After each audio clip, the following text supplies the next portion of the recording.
الصيد الترفيهي في خور مدينة الشارقة.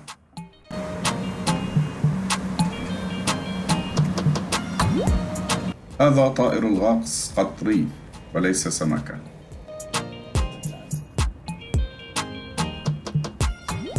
الآن ظهر فوق الماء. أبو كمال تاجر من مدينة الشارقة، يتسلى بصيد الأسماك، وما يصطاده يطعمه لطائر الغاقص قطري. القط ينتظر نصيبه من صيد أبو كمال أيضا.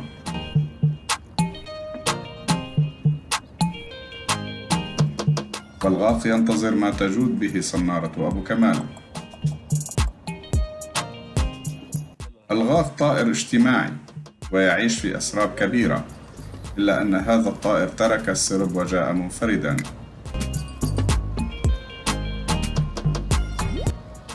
منذ أسابيع قليلة بنى الغاق صداقة نادرة وفريدة مع أبو كمال.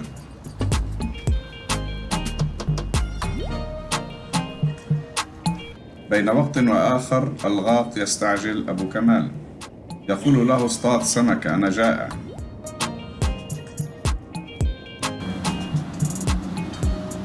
جاء الفرج، سمكة سلس المفضلة لدى الغاق. القط يشم الرائحة، لكن الدور للغاق الآن. الغاق يتلهف لأكل السمكة حتى لو كانت بيد أبو كمال. الغاق يلتهم السمكة، يكسر منقارها أولاً ثم يبتلعها كاملة خلال ثوان قليلة.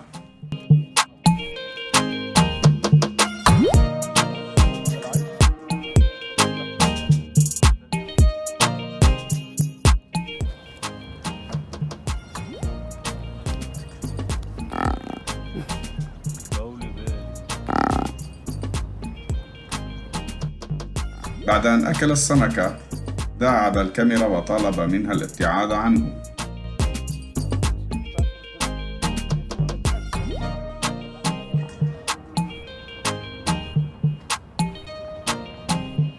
صديق أبو كمال انضم إلى حفلة الغاق.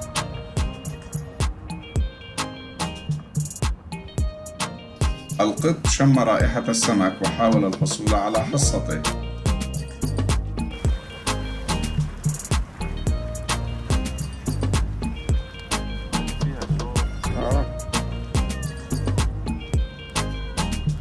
هجوم سريع وانسحاب سريع.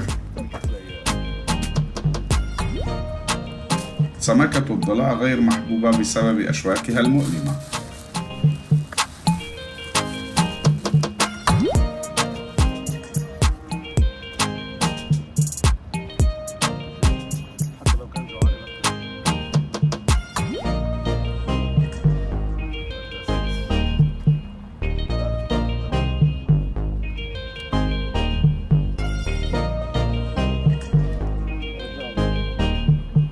القط وجد نصيبه عند صياد آخر. من النادر اقتراب الغاق من الإنسان، ولكن هذا الطائر يكسر القواعد.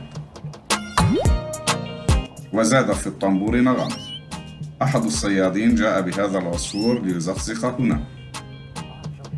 الغاق في انتظار سمكة ثانية، ينتظر بصبر على قدم واحدة.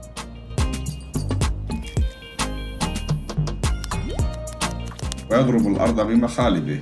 يطالب أبو كمال بسرعة الصيد، ويعود لوضع الصابر واقفاً على رجل واحدة.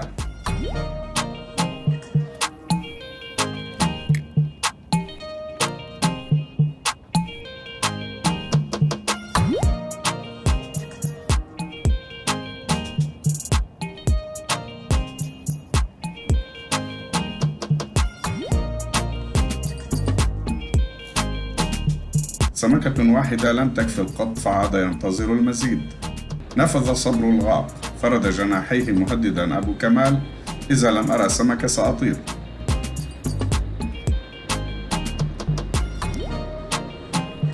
أبو كمال يحاول والسمك يتحايل. الغاق نزل الماء ورفرف وطار، ذهب يبحث عن الطعام في مكان آخر.